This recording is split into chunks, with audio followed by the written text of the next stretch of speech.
Le ministre ivoirien de l'Agriculture, Mamadou Sangafowa Coulibaly, a récemment annoncé que le gouvernement a décidé de la mise en place d'un comité interministériel présidé par le Premier ministre en vue d'accélérer le processus de retour à la normalisation suite au ralentissement constaté dans la commercialisation du cacao pour la campagne 2016-2017 et aussi de procéder à un audit du système de commercialisation du Conseil Café Cacao. Pour rappel, Côte d'Ivoire, premier producteur mondial du cacao, avec une production d'1,5 million de tonnes en 2015, connaît un ralentissement des ventes, une situation qui est essentiellement due au défaut d'exécution de certains contrats et à la sous-évaluation de la production sur la campagne principale. Le ministère du Plan et du Développement a procédé au lancement du projet d'appui au renforcement de la planification du développement de la Côte d'Ivoire. Ce projet s'inscrit dans le cadre des missions d'assistance de la Commission économique des Nations Unies pour l'Afrique CEA et vise à soutenir le renouveau de la fonction planification du développement en Côte d'Ivoire. Le ministre Akaba Nialé a indiqué qu'il est nécessaire de disposer d'un guide de gestion du cycle des projets prioritaires en Côte d'Ivoire en vue d'une part de standardiser les méthodes et procédures de gestion applicables par tous les ministères sectoriels et d'autre part d'améliorer les capacités d'absorption des crédits alloués au projet. Pour le directeur du bureau sous-régional pour l'Afrique de l'Ouest de la CEA, le lancement de ce projet soutenu par son institution à hauteur de 44 millions de francs CFA consiste à appuyer le développement économique et social des États membres de la CEA, à encourager l'intégration régionale et à promouvoir la coopération internationale pour le développement de l'Afrique.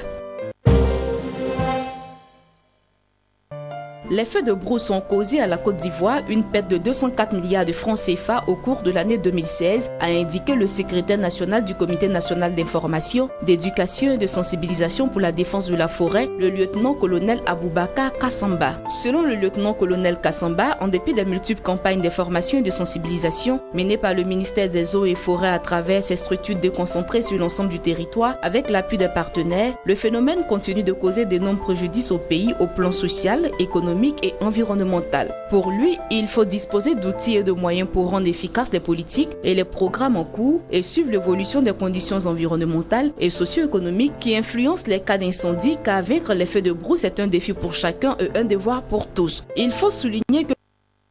ce sont plus de 1100 hectares de forêt, de 15 000 hectares de cultures agricoles, de 10 villages, de 200 cases et 17 morts de dégâts causés par les feux de brousse.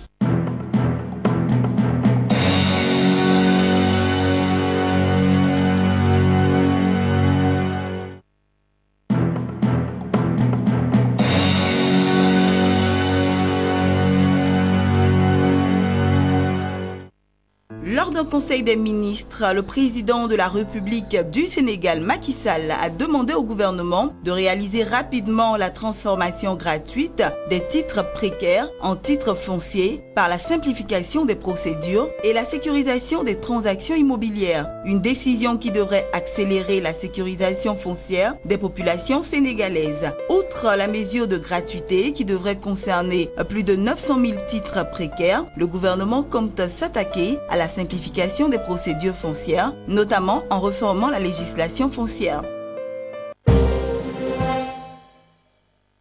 L'agence nigériane NCA, en charge des investissements souverains, a annoncé qu'elle s'engagerait en 2017 sur davantage d'investissements locaux. En 2016, ses différents placements à l'étranger lui ont rapporté, pour les 9 mois d'achèvement à fin septembre, un flux de revenus équivalent à un taux de change constant à 57 milliards de naira. En prenant en compte la dévaluation du naira survenue fin juin 2016, l'encours total de ses revenus se retrouve bonifié à 95 millions de naira. Au terme de la période sous revenu, le total des actifs sous gestion de NCA a progressé de 461,13 milliards de naira, soit 1,31 milliard de dollars.